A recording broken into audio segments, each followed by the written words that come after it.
when we don't live with the proper constraints and restraints over our lives, we ultimately find ourselves in a place where we lose total freedom based on the circumstances that we've created.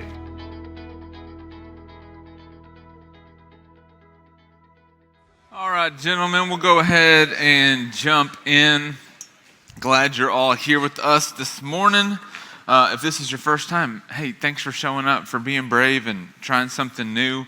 If I haven't met you yet, my name's Stephen. I'm one of the pastors here, and we do this the first Friday of every month.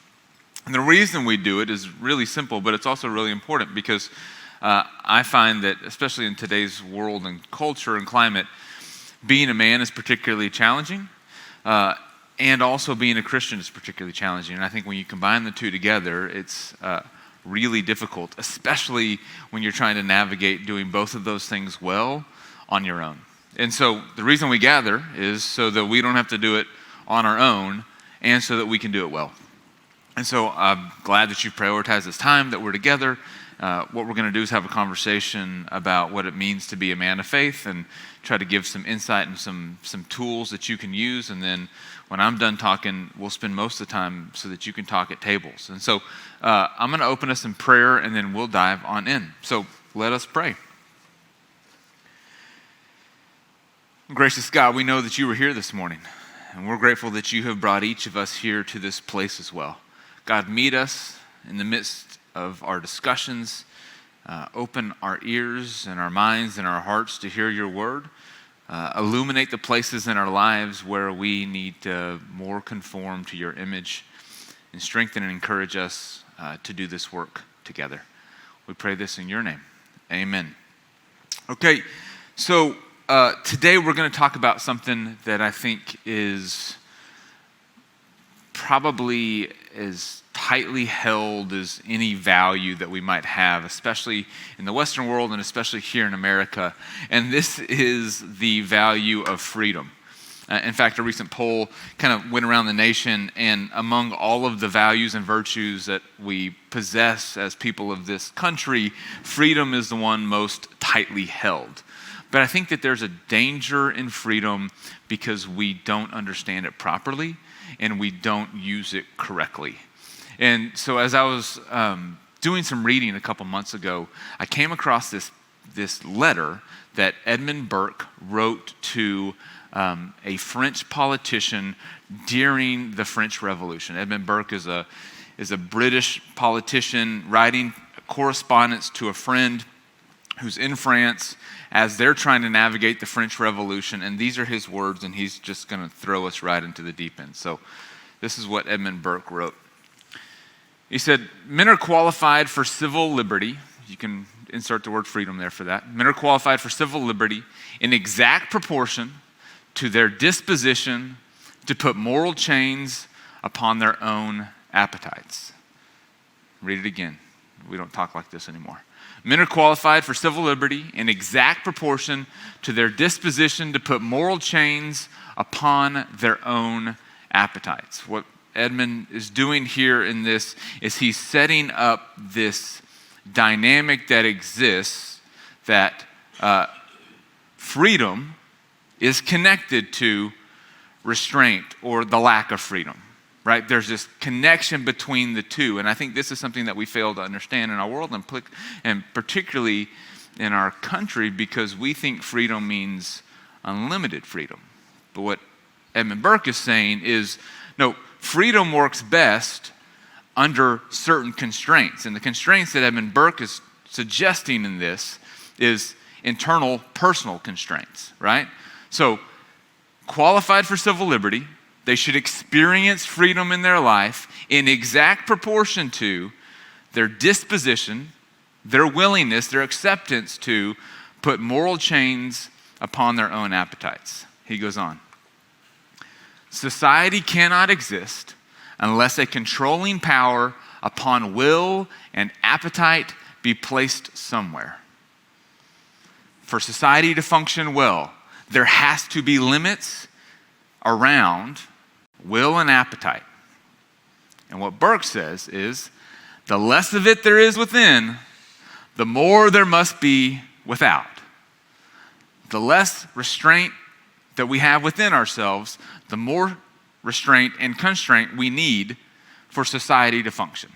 Now, my guess is if we did a quick informal poll, we have everyone on the spectrum between big government and no government or reduced government, right? Somewhere in between, we think society would work best in some measure of government. But what Edmund Burke would say, and if you dig into some of the details in the U.S. Constitution, society is not meant to function well without the willingness of the citizens and the individuals to constrain themselves, to self-govern first and foremost. And then this is what Edmund Burke finishes with. It is ordained in the eternal constitution of things that men of intemperate minds cannot be free. Men of intemperate minds cannot be free. If they are uncontrolled and unrestrained in their minds, they cannot live a free life. And the final sentence, their passions forge their fetters. Fetters is another word for chains. Their desires create their bondage, their slavery. What Edmund Burke is trying to get his friend, who's in connection with the French political system, to understand is society only works well. Life only goes well when we are willing to engage in internal self-discipline and self-restraint, when we manage our own morality and our own passions and desires. We have forgotten this in our society and culture today because we think the only version of freedom that's good is unlimited freedom, unchecked freedom, freedom to do whatever we want, whenever we want, as long as it satisfies the criteria of what? It feels good to us. It makes us happy. But what I think Edmund Burke recognized, and what we'll see from the Apostle Paul, is that when we live with unlimited freedom, it's actually a form of slavery. That true freedom is restrained freedom. And this is what Paul begins to say in a letter to the church in Galatia. This is out of Galatians 5. This is what Paul begins to say. He says, "It is for freedom that Christ has set us free.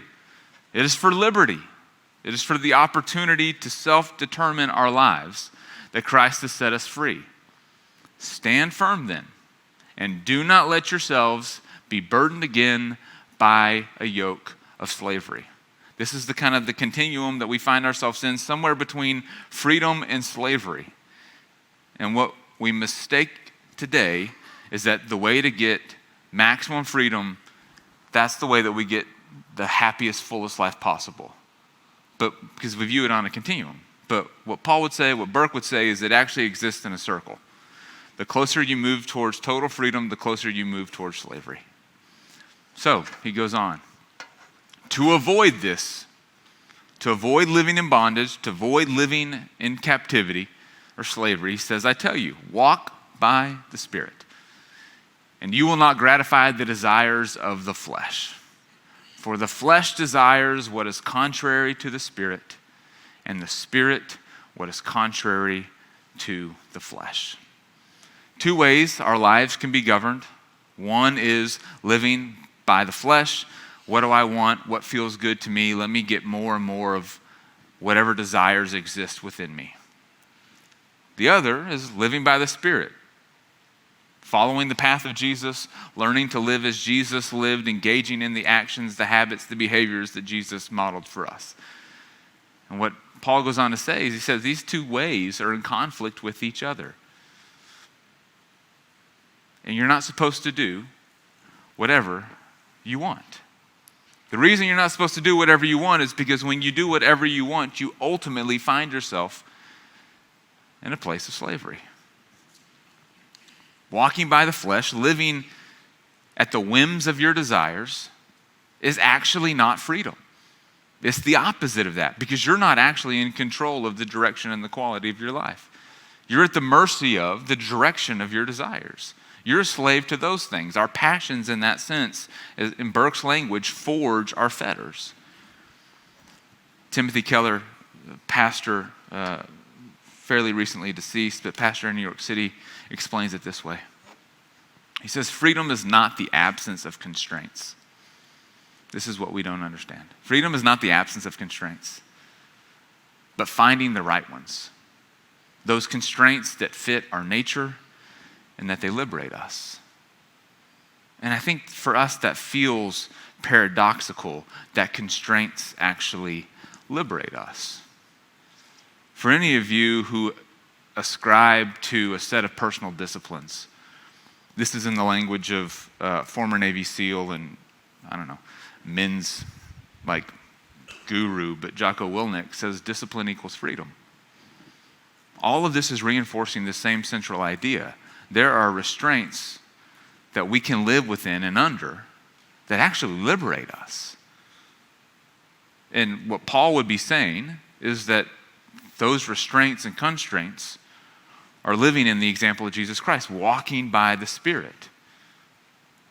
Because if we just live however we want with total unlimited freedom, we ultimately find ourselves in a place of slavery. Too much freedom is a form of slavery. Too much unchecked, unregulated acquiescence to our desires, our whims, whatever we feel like our needs are in the moment, we're now in bondage. And we can most easily see this with small children or people who, struggle to navigate life from an emotionally regulated place. You see them getting pushed and pulled by whatever they want in that immediate moment. Kids lay on the floor and kick and scream because they're consumed by their present desires in the present moment, and they're actually not in control of their life. You also see this with people who are emotionally unstable, right? Whatever emotion I'm feeling to this intense degree right now is what determines my ability to interact and relate to other people. This is the same way that addiction works as well, right? Well, if I can have as much as I want, eventually I'm actually not in control of how much I need or how much I want. I'm actually powerless to this. This is some of the language that we find in the 12-step program, right? The powerlessness of addiction. Paul goes on to explain this for us. He says, this is what happens when we live with total freedom. There's this gradual pull towards more and more and more, which ultimately develops into a form of slavery to the flesh. The acts of the flesh are obvious. Sexual immorality, impurity and debauchery, idolatry and witchcraft, hatred, discord, jealousy, fits of rage, selfish ambition, dissensions, factions, and envy, drunkenness, orgies, and the like. Now, if you're not a follower of Jesus Christ, this sounds like a really good time. But as followers of Jesus Christ, we recognize that when you engage in that, it's actually not life. It's actually not the fullest version of life. My guess is each of us have a season in our life where maybe it wasn't this list, but there was a season where we gave in to our passions in a way that we kind of lost control and that they took control over us. Most of those seasons end with a story or a moment where we kind of blew up some part of our life, whether it was a business deal or a relationship or a friendship or our health, whatever it may be. When we don't live with the proper constraints and restraints of our lives, we ultimately find ourselves in a place where we lose total freedom based on the circumstances that we've created. And so Paul contrasts this list of these things that pull us into greater and greater bondage with a list of what we experience in terms of qualities of life when we walk by the Spirit. He says, but the fruit of the Spirit is love, joy, peace, forbearance, kindness, goodness, faithfulness, gentleness, and self-control.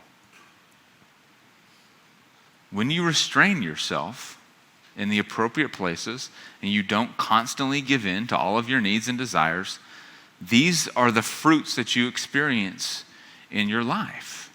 And this is what the season of Lent is ultimately here in the church.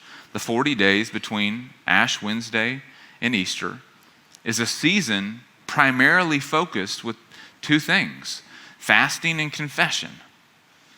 confessing the ways that we have given over to our desires, where we've been living by the flesh, and then fasting, a practice of self-denial. And traditionally in the church, it wasn't chocolate or the extra glass of wine, or social media. Not that those things are bad. Please do those things. Those aren't really technically fasting. That's abstinence. It's abstaining from that stuff. Fasting is complete denial of food for a period of time, because it's training the body to recognize that just because you have desires doesn't mean you need to feed the desires. And this is what Paul tells us to do as it relates to the flesh and the desires that exist within us that tempt to pull us and ultimately bind and enslave us. He says, those who belong to Jesus have crucified the flesh with its passions and its desires. They've crucified the flesh. They've killed it, not by force of willpower, but as we look at the language that Paul's used, it's by walking by the Spirit, by living by the Spirit, in step with the Spirit. It's allowing the Spirit to work within us to shift how we live our lives. Now, some of this is environment creation. Some of this is, if you struggle with, pornography, put blockers on your computer, your phones, create self-imposed limits that when willpower isn't enough, you help yourself out by creating a new environment that's less tempting, or whatever it may be. If it's alcohol for you, get it out of your house. Get it out of the places where stop going to the places where you're tempted to have a drink, right? It's about curating our environments that put us in the best position to succeed.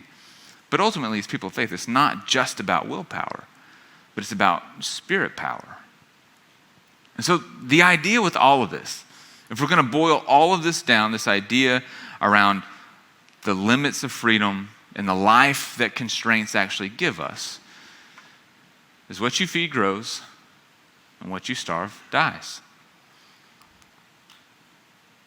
If you're constantly feeding all of your desires,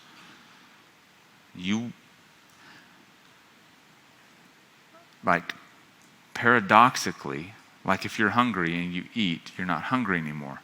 That is not how it works with our desires. That's not how it works with the flesh. What you feed grows. This is why when we find people in places where their life has gone off the rails, thrown into addiction, find themselves incarcerated, typically it's not one incident that did it. It's this series of slow progressions where they constantly and slowly move further and further and further and further, right?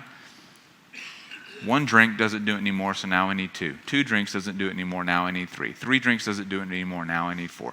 On and on and on the cycle goes, right? It's because what you feed grows. But the same is true. What you starve dies. And we are all feeding and starving things in our lives. And so the question for us to wrestle with is what passions of mine, what desires do I need to put more constraints on? Do I need to start starving? Because if I continue to feed them, I'm going to find myself in slavery. And then what are the things of the Spirit that I need to start feeding that have actually been starving so that I can experience freedom? It's not always easy, but this is the way of Jesus. This is what it means to be a follower of Christ, to walk by the Spirit, to starve the things that need to be starved, and to feed the things that need to be fed. And ultimately, I think what our world needs is men of faith who live this out.